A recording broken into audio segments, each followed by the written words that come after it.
All right. Hello, Internet. We are back. This is Mia Nielsen from Art Toronto. We're continuing our series, What is the Art World You Want to Create? And today I'm here chatting with OCAD's Francisco Alvarez. Good morning, Mia. How are you? I'm great. How are you? Oh, good, thank you. So, I guess I'll introduce myself. Please. I'm the executive director of galleries at OCAD University, which is Canada's largest university of art, design, and new media. And I run 7 galleries across the campus, but principally one gallery called On-Site Gallery, which is what we call the professional gallery, which is really intended to bring new ideas into the university, curatorial ideas, artistic research as well, and present them both to our student and faculty, but also to the general public. So we have that dual role of being for the university as kind of an extension of the educational experience for students, but also for the general public. And we have a really good location on Richmond Street West in Toronto, a good street-facing location. So we do get a lot of visitors. It's an area that has a lot of walk-by traffic, and an area that is really kind of very dense with relatively new condominium towers. Yeah, it's So right that's downtown. one of our sort of key potential audiences are these young sort of urban mobile people who are looking for a different kind of experience than just sort of going to bars to meet and gather and have places to bring people when people visit them from out of town or things like that. As well, of course, as the art community in Toronto that, people who go to the Art Gallery of Ontario and Power Plant and everything else. Awesome. So that's kind of what we do. We have a space, on-site gallery is about 4,500 square feet of exhibition space. So we really, we do 3 major exhibitions a year and then some smaller projects that are more what I call displays or exhibits than exhibitions from time to time. And then for every exhibition, we also do a lot of public education programs that range from artist talks to hands-on workshops. We try to engage people using different learning styles. So some are big and some are small, and they kind of deepen the sort of investigation of the theme of any particular exhibition. Amazing.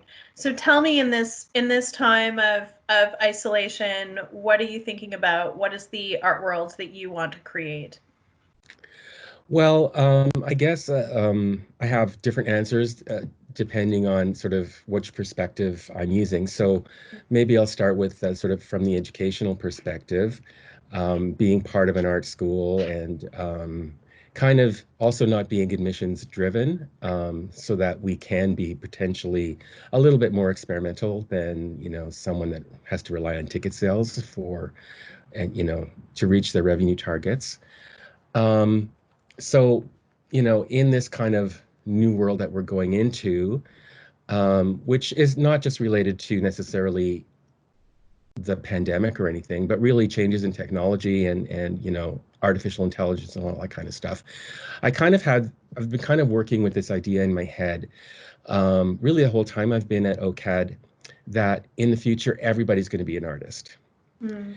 That with through technology, a lot of the repetitive, mundane tasks, manufacturing, accounting, even teaching can be automated. And people are basically going to be needing ways to fill their time and express their thoughts and how they're feeling and all that kind of stuff. Um, and so, even if not everybody is an artist as such, creative pursuits, and by that I include, writing and musical composition and poetry and all that kind of stuff. But anyway, that will be really probably the main thing that people will do. And so that, as being in a university gallery, we're kind of helping to prepare that, world to come into being.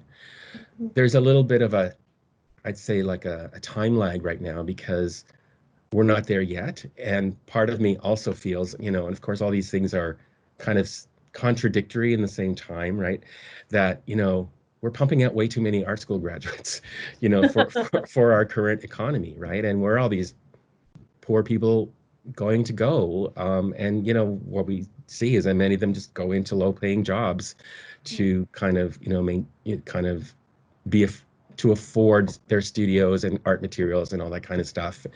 And it's super competitive once they graduate in terms of the art system that we have now to get exhibitions, to find people to buy their work, etc.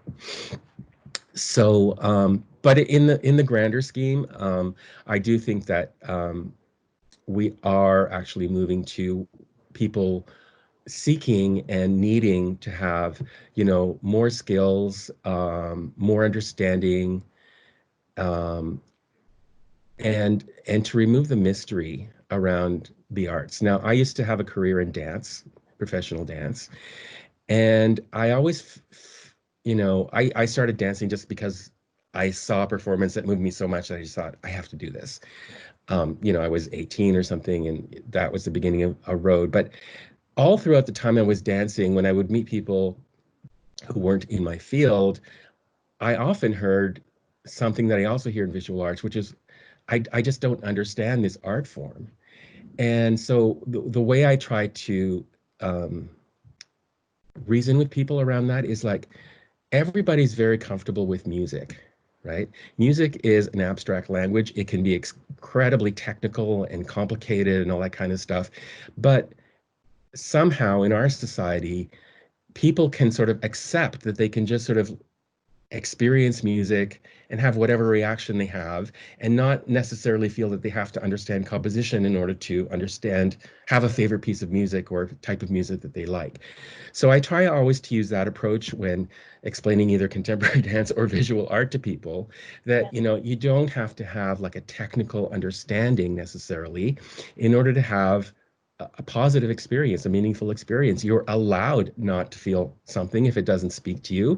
It's the job of the artwork to sort of communicate something, and not all art is successful in that regard, right? So, what you do as the audience or the viewer is just sort of like try to um, have more awareness of your reaction, and that helps you understand more, and it makes you sort of realize you have certain preferences and things like that. And that's how you, without necessarily having to get a degree in criticism or something like that, you can be quite critical of art the way you are of music. And some people just don't like certain kinds of music, and that's perfectly okay.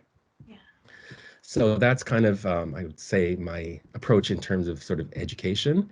And so that I really do, when I do programming in the gallery, I really do want to allow people to have like different levels of experience, and that's okay. And that also maybe comes a little bit from my museum background, where it was very, very important to have like a scientifically accurate, but also very welcoming, 12-year-old kind of level of understanding language complexity, and to really have that there for people who, were seeking that kind of knowledge through the exhibition, whether it's an art exhibition or a dinosaur exhibition. Mm-hmm. So in the context of our little gallery, I'm the one that's always asking for more explanatory labels, uh, to guide those people who respond better to that kind of presentation of ideas. Other people will just like look at the artworks and get lost and never even realize an artist's name, or do not care what the materials are, or all that kind of stuff. But all that information is always there. So that's I guess my educational approach.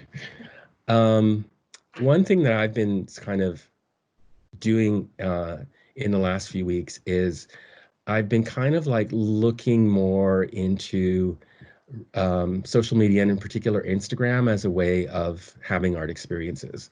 So I personally decided, okay, I'm going to use my Facebook account for my personal stuff. So, that's where I recommend articles to read, or, here's my fantastic, brownies that I just made.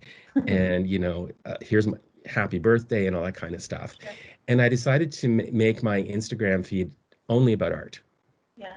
So anyone that I And was this is, following on Instagram before that was like just a social friend, mhm, I just kind of unfollowed them, and I'm just every day I'm sort of looking for new uh, art institutions, new creators, and that includes architecture and design as well, fashion to some degree. Just so I have this like amazing feed of like energetic, diverse, beautiful inspiration, and that's what kind of led me to start drawing a lot more. okay. So what I do, so what I've been doing. Um, every day, like around 4 to 5 o'clock, when I've sort of finished doing my job obligations, Mhm. I put on Instagram and I just scroll through until I find an image that I really like, and then I do a drawing a day. Mhm. And so that's been really rewarding in a way, as well as time filling and all that kind of stuff. And anyway, I've just been finding the use of Instagram very interesting as a platform for that.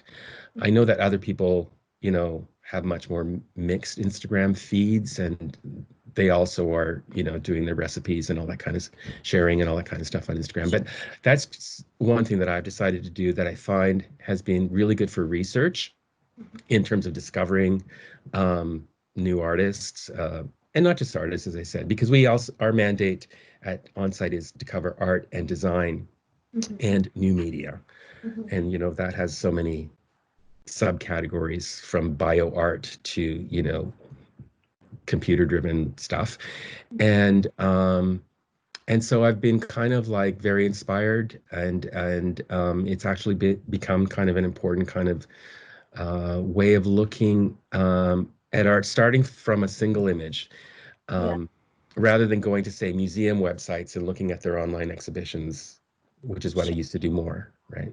And thinking about that drawing a day, like, and circling back to your comment in the beginning about, everyone in the future being an artist, I wonder if, the like an art school training artists, if that model needs to be flipped in art schools training creative thinkers and bringing art into everyone's life every day rather than art as a career path, because like if we think about um this notion of art as a viable career path is a very new concept. I mean, I went to Yeah, art school, and certainly, uh, I'm sure none of us expected that we would have genuine, art careers. It was more right. of Yeah. a, you know, setting up a new way of thinking. Curious if that plays into your practice. Absolutely. And I think that part of that kind of like you go to art school to become a professional artist mentality, I think kind of is a byproduct of this kind of approach that governments have used to sort of like measure um, the or to justify their investments in museums and schools and stuff like that. And so this language came up, I think pretty much since the 80s, about how many jobs are created, and how much they earn per year and all that kind of stuff, and those are the measurements of the success Mhm. of an art school education, or music, or other art forms. And it's like, what I feel about stuff like that is, yes, you can do that, and you need to use that language with certain audiences, like legislative bodies and stuff like that. Mhm. But you're right. It's kind of gone too far, to the point where people are um, expecting and demanding that they're employable Right. at the Yeah. end of 4 years of art school. Yeah. And so that's, I think, unrealistic. But I do think schools are changing their approach, and certainly on the design side, like at OCAD, like I designed, like for me, design before used to be like graphic design and illustration, and you know things like that. design at the school has just had such a broad meaning now. I mean, it's design of processes and interactions and this whole kind of system of design thinking, right, which is applicable in any setting. Yeah. So certainly the designers at OCAD are getting more that sort of future-facing type of idea where their training is really about examining problems and solving problems, from the perspective of design, and that starts by, thinking of the user before you even have a product, Right. and so I do think that that's moved a lot forward with this what we call the studio-based kind of disciplines like printmaking and sculpture and stuff like that. I'm not so sure. I mean, of course, they're using much more digital tools and things like that, like laser cutters and 3D printers and whatnot. But I'm not so sure that their skills are being taught in that kind of more holistic, you can work in any industry later on with the Right. skills you're learning at the art school. Right. Right. Awesome. Well, thank you so much, Francisco. Oh, you're welcome. This is It's great. It was sure. a great chatting with you today. Thanks so much for taking part in this program, and we look forward to continuing the conversation. Okay, great. Thanks so much. Thank you.